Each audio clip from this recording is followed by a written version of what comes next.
Have you ever been watching a long-running TV show, you're seasons and seasons deep, and you suddenly realize your favorite, most relatable character on the show has slowly, like almost imperceptibly morphed into the absolute most annoying person on screen? Oh, yeah, totally. It kind of just creeps up on you, right? Yeah, exactly. One day they're the anchor of the whole story, the person you actually see yourself in, and the next day you are like actively rooting against them. It is a uniquely frustrating television experience. I mean, you feel almost betrayed by the writing because that specific character was probably your entry point into the entire fictional world. Right, you trusted them. Exactly. And when they degrade, your connection to the show degrades. It feels less like a natural character arc and more like a slow motion character assassination. And that feeling of betrayal is exactly our mission for this deep dive today. Looking through our notes and all the deep dive material we've pulled together on sitcom theory, we are exploring the structural and narrative downfall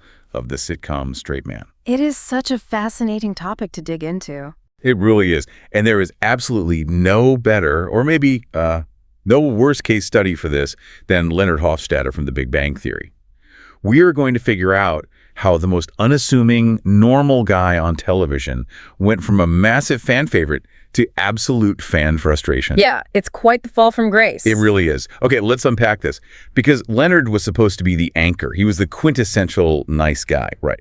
But if you look at his behavior by season 12, he was arguably worse than the characters we originally thought were the complete weirdos. Totally. And to understand how it all fell apart so spectacularly, I mean, we really have to establish why the construction of Leonard worked so perfectly in the beginning. Right, because he was great at first. He was. In television theory, Leonard was engineered from day one to be what we call the audience surrogate. Which is so crucial, because when you drop an audience into a Pasadena apartment with someone like Sheldon Cooper, a character who operates on a totally different, almost like alien wavelength of social norms, you need a lifeline. You absolutely do. A show just can't be a room full of eccentric caricatures bouncing off the walls. I mean, the audience gets exhausted. Yeah, there has to be a grounding wire. Right. What's fascinating here is the deep psychological comfort this specific archetype provides to a viewer. In a world of highly eccentric personalities, Leonard possessed basic social awareness. He actually had decorum. Yeah, he understood when someone was being rude or inappropriate. Exactly. He acted as the bridge for the audience. He allowed you, the viewer, to comfortably cross over into a world of hyper-nerdy idiosyncrasies because, well, he was there to hold the door open. It makes me think of him as almost like a translator in a foreign country. Like, he's the only one in the group who speaks both nerd and normal. Oh, that's a perfect way to put it. Right. He could be up at 2 a.m. participating in these intense, highly coordinated World of Warcraft raids with the guys, but he still knew how to manage a nervous, socially acceptable hi to Penny, the pretty girl who just moved in across the hall. And that dual fluency is exactly what made him instantly lovable. Not just to the audience watching at home, but eventually to Penny herself. Yeah, he anchored the rest of the cast. He was constantly admonishing the worst of their behavior, but he still struggled with his own endearing insecurities. And we, as the audience, need someone on screen to literally shake their head in disbelief at the cartoonish antics happening around them. It validates our own reactions, Really? Like when Sheldon does something absurd and Leonard just sighs and rolls his eyes? Yes. That eye roll is the audience's eye roll. It makes the show digestible. It basically tells the viewer, yes, the situation is crazy. You aren't wrong. We love him for that eye roll. We trust him. And a huge part of his identity in those early years is, well, it's intrinsically tied to his pursuit of Penny. Oh, absolutely. It's the classic time-tested trope, right? The dorky guy pines for the beautiful girl who seems completely out of his league. It's the ultimate underdog story. And as viewers, we're just hardwired to root for the underdog. Which is a highly effective narrative engine for the first couple of seasons anyway. But it contains a massive structural trap. Uh-oh. Here we go. Right. Because what happens when that pursuit actually succeeds?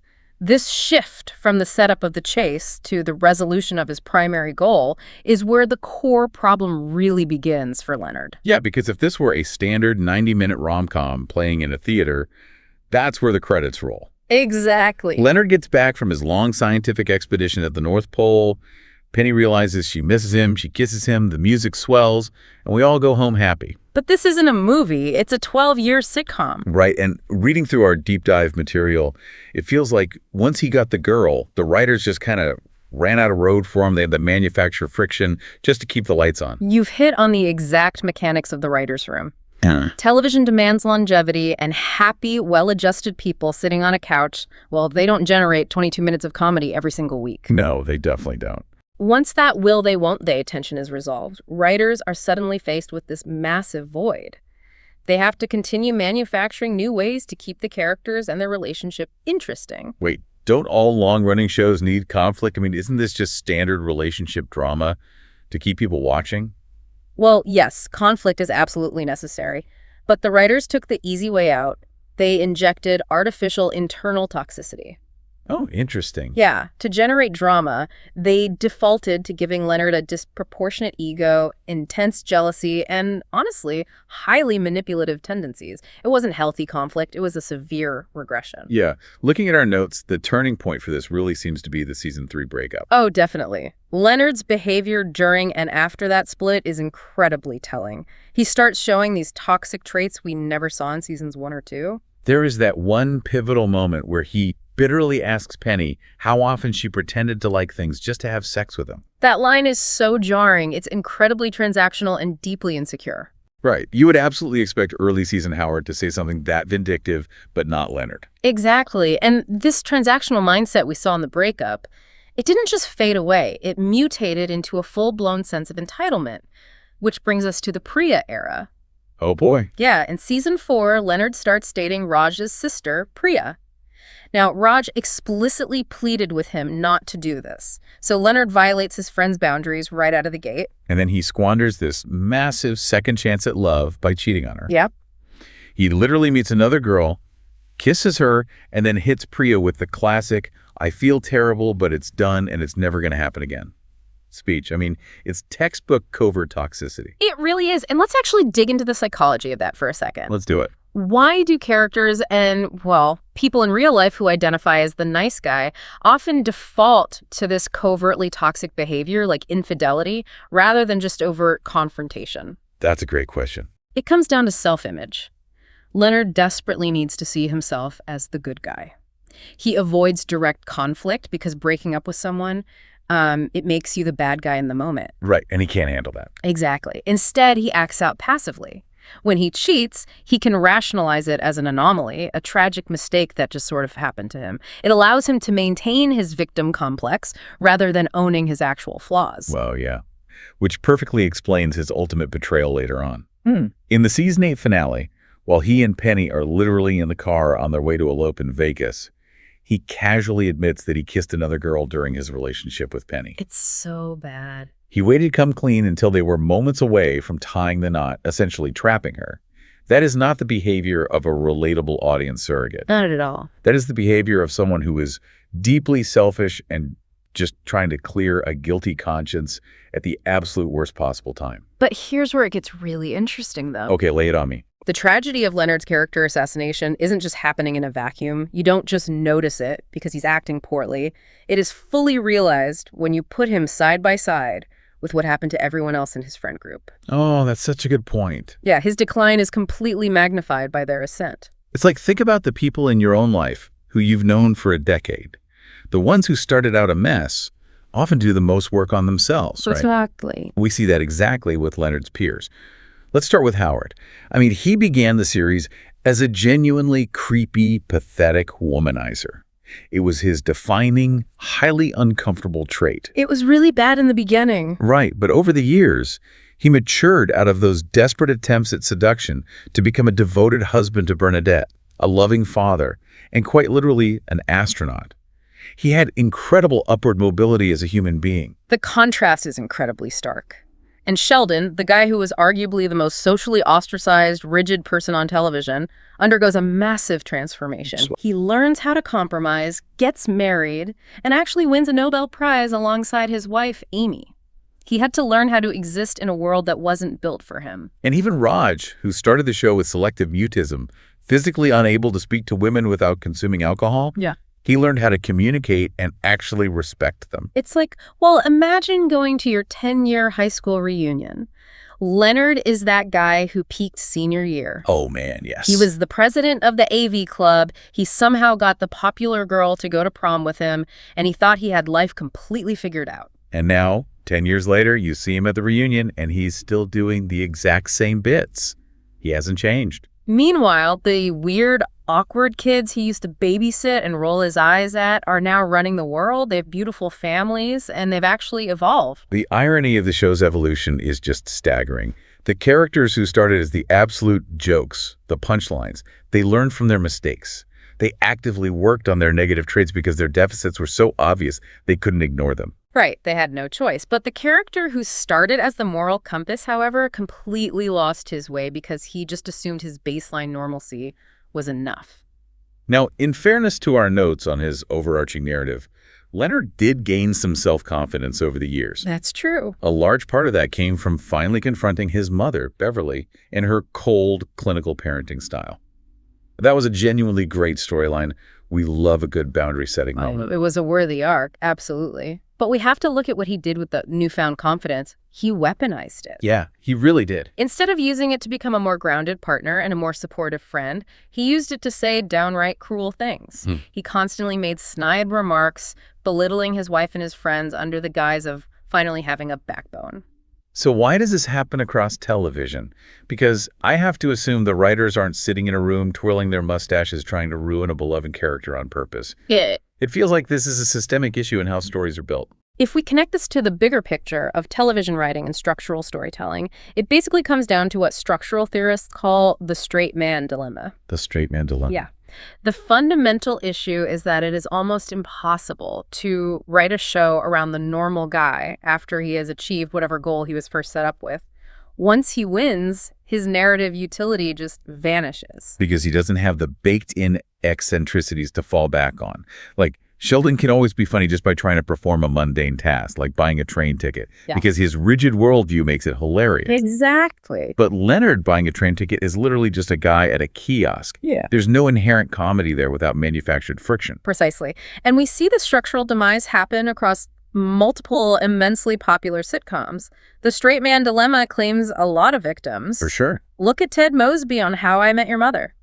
As the show progressed, Ted, the ostensible main character and emotional core, was largely pushed to the back seat. Yeah, he became little more than a narrator, so that Barney Stinson's larger-than-life chaotic antics could take the lead role. Ted became repetitive, while Barney drove the plot. Exactly. Or look at Jim Halpert on The Office, the ultimate 2000s straight man.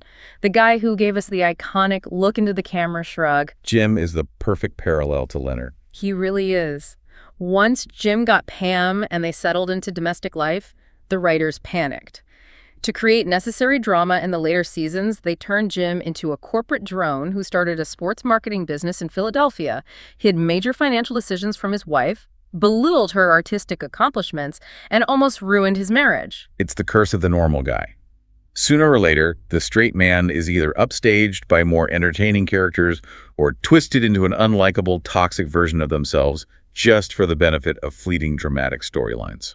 And based on our deep dive today, Leonard suffered a double blow here. How so? Well, not only was his character assassinated with the cheating, the massive ego, and the whining, but he was also structurally pushed to the sidelines simultaneously. He got hit from both sides. Oh, wow, yeah. His narrative utility was stripped away piece by piece. Exactly. In the beginning, he was Sheldon's essential translator, colleague, and caretaker. He was the only one who could manage him. But when Amy came into the picture, those duties were completely offloaded to her. Right.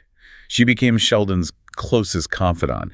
So much so that at the end of the show, it is Sheldon and Amy who win the Nobel Prize, not Sheldon and Leonard. It's sort of like a company going through corporate restructuring. Oh, I like that analogy. Leonard was the original middle manager, the guy who kept the office running. But suddenly, Bernadette is brought in as HR to call out the bad behavior and tell the guys to stop acting like children. Yeah, and Amy takes over operations by managing Sheldon. Right. And Leonard is just left sitting at his desk with no actual job description. Raj became his own person, so he didn't need Leonard's constant support either. Then you hit the post-wedding era, which introduces a phenomenon known as sitcom atomization. Yes. From season 9 onward, the group dynamic fundamentally atomized. This happens in almost all long-running ensemble comedies. The characters start out in a found family dynamic, constantly hanging out in one iconic shared apartment. But as they marry, they move into single-family homes. The DNA of the show changes. They become more insular, focused on themselves and their partners, and less on the collective social group. And because the straight man's primary job is group cohesion, like being the glue, when there is no group constantly in one room, he has no job. Exactly. In that atomization, Penny actually managed to earn herself a respectable new career in pharmaceutical sales. She evolved. She stepped out of the ditzy blonde archetype and found her footing. But Leonard, Oh. he just stagnated. He stopped making any real significant career advancements. He stayed bitter, stuck in the exact same place with no new goals. Because he had already fulfilled the role he was written for so early in the series run, there was simply nothing left for a straight man archetype like Leonard to do. He had no narrative utility left, so they just made him into a drama factory instead. So what does this all mean? The result is that while Leonard got everything he ever wanted, the girl, the core friend group, the steady job, he also did a major backslide in terms of character development. He spent a decade winning the prize, only for us to realize that the victory kind of ruined him. He is a victim of his own early success. And when a character achieves their primary ambition without a secondary drive replacing it, stagnation is the inevitable outcome. Which brings us directly to you listening right now. Yeah, why should you care about the structural decay of a sitcom character from the 2010s? Aside from it being a fascinating piece of television history, it's actually a pretty incredible masterclass in the dangers of achieving your own goals. It operates as a poignant cautionary tale. It shows us exactly what happens when you reach the finish line of your primary ambition, but you don't have a phase 2 plan for your own personal growth. Leonard got the girl, he got the friends, he got the tenure track life, and then he just stopped trying to be a better person. He rested on his laurels and let his unexamined insecurities curdle into bitterness. Growth requires constant reevaluation. The weirdos of the show, Sheldon, Howard, Raj, they kept pushing their boundaries because they knew they had massive social deficits to overcome. They were forced to adapt. But Leonard assumed his baseline normalcy was enough. And normalcy without continuous growth leads to exactly what we saw: stagnation and regression. So we want to leave you with a brand new thought to mull over today. Think about your own life. When you finally get your version of Penny, or you land that dream job you've been relentlessly chasing for years, what happens the next day? It is a critical question. If you don't continually define new vectors for your personal growth, do you risk becoming the bitter, stagnant straight man in your own story? A little terrifying to think about, but definitely something you need to consider before you get too comfortable. Thank you so much for joining us on this deep dive. Keep exploring, keep questioning the narratives around you, and whatever you do, remember to always plan your phase 2.